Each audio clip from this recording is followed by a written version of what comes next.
Hello everyone, I have my DT projects for Shabbylishious, which is Shabbylishious on Zibbit, Lily's lovely store, and this month I have 3 little projects for you, and they're all involved using her filigree pieces.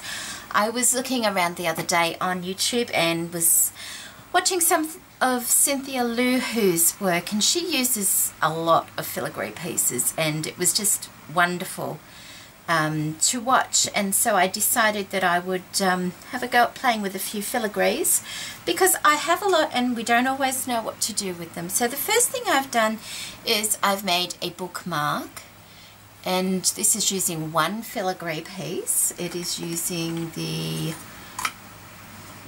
this one here, and I have just folded that in half, and this is a bookmark. And how I've made it is I've got a piece of Lily's, sorry about that, I've used a piece of Lily's book paper.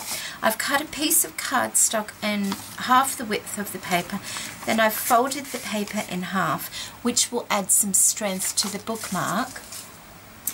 Once I did that, I used this beautiful lace here. It's got bugle beads and beautiful sequins in it, and I've been wanting to use it on something for so long, but I wanted to get the benefit of being able to see the beautiful lace rather than it being covered with other things.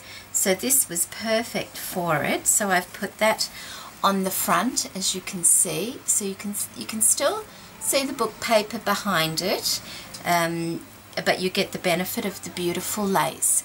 Down the bottom I've just put a couple of offcuts of this other lace, which I don't have a lot left of now, and I've just cut these 2 pieces off and placed that down the bottom.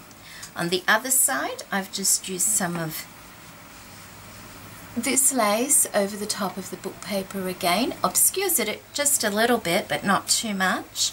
Keeps it nice and flat though. And once again, with this lace here, I've cut one of these little flowers out and placed it at the top there behind one of these lovely pearl doodads, and a little bit of ribbon up the top just so it pokes out at the top of the book. It's nice and lightweight, it's sturdy enough, and it's really, really pretty. So that's my first project that I made using the filigrees. The second project was very, very simple.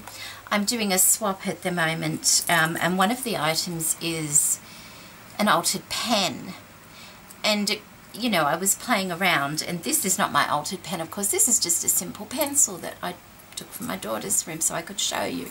But using these little, if I can find it, these tiny little filigree pieces here, you can just bend it around the top of the, can you see that? There we go. Just make a circle out of it, slide it on, perhaps cover your pencil first would be nice, and I've just dangled a couple of doodads off the end of that. But that's another use for your filigree pieces. And the last little project I made is a little crown. Now Cynthia did a very big crown, and I thought, you know, it sort of got me thinking, well, can I make something but not quite as big? And I'm a lover of pincushions, so I decided to make a pincushion crown using the filigree pieces, and this is my filigree crown that I made, and I'm really happy. It's very lightweight, very easy to make, and I think it turned out quite pretty, and I'll explain if you like how I made it. Just using some normal, you know, cardboard. I cut a long thin strip, and I also, for the size, I used the Inca Gold. I put it down, traced around it, that was the size of my crown. Then I wrapped the long strip of cardboard around that and glued it into place. Now the cardboard was only cut the width of this beautiful French velvet that was from Lily also. So, and that was wrapped around the base of the cardboard there. And on top of that, I've put this beautiful, very delicate lace, also from Lily's store, just to finish it off. And a little bit of mesh bling just along the bottom there to add a bit of sparkle, because it is a crown after all. So that was my base. And then around the base, I have these larger ones, which I'm sorry, I don't have any of them left now. But there are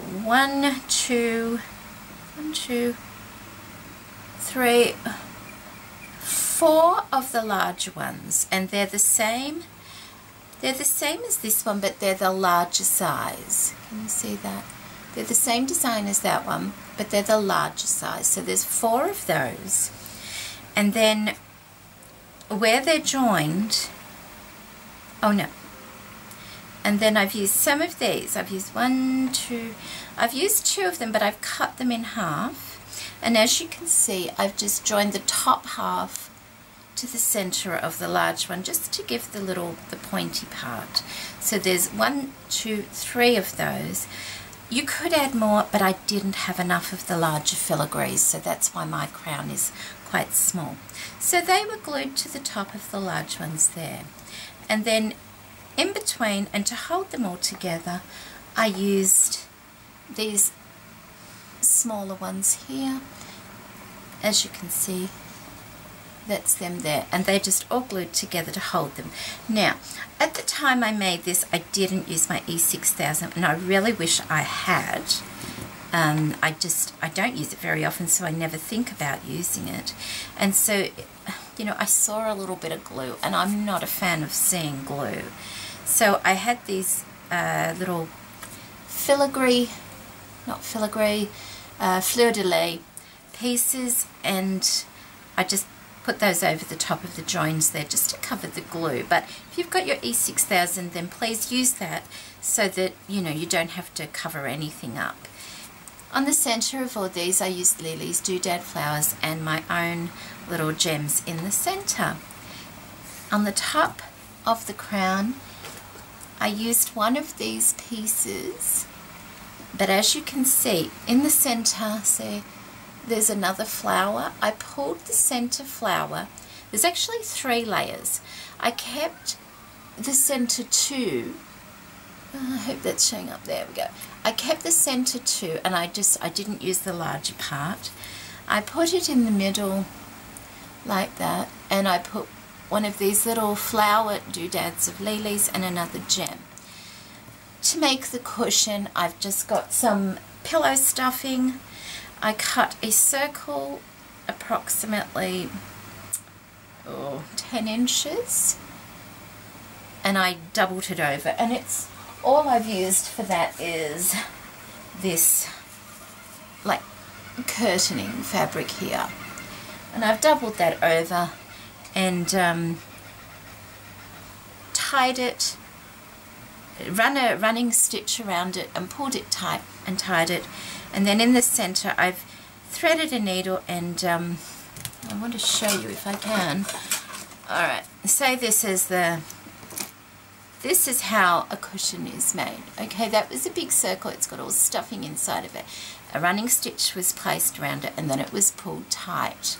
Once I'd done that, I threaded a needle, I tied it off at the bottom, I pushed it through to the top really tight, so you're going to have strong thread. And then I took it back to the bottom, back through again, and pulled it really tight, and it left an indent like the center of a crown. And that's how I did that. And so that's my little filigree crown pincushion. Works very nicely, I must say so. And because I've used the curtaining fabric, it's very easy to put the stick pins in that don't have the sharp end, because if you were to use satin or something, you know, if you're pushing something through and it's not really sharp, it can pull the fabric and ruins the look of it. Okay, so this is my DT projects for the beginning of May, and I hope you like them. It's my little pencil grip. Oh, I hope you can see that on this fabric. It's beautiful fabric. And don't forget to pay a visit to Lily's store. She's always getting new things in there and some really beautiful things. And pay a visit to the other DT ladies who I will list in my description box below so that you can see what they've been making with Lily's goodies. Okay, thank you for joining me today, everybody, and I hope you like what I've made. Bye bye.